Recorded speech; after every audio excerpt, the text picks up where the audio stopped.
Factor completely. If a polynomial is prime, state this: x squared plus 25 minus 10x.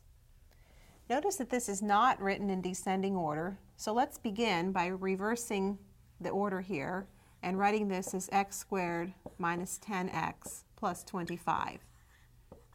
We always do this, we'll be able to see patterns better.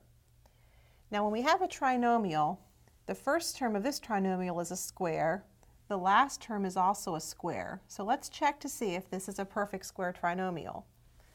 The square root of this is x, the square root of this is 5. 2 times x times 5 is 10x. So we do have a perfect square trinomial. If you see one of those, it's very quick to factor. You simply write the x, the minus sign from here, the square root of this, which is 5, and you write that binomial squared. If you multiply x minus 5 times x minus 5 to check, you will get this polynomial, which is equivalent to the original polynomial. So the factorization is x minus 5 squared.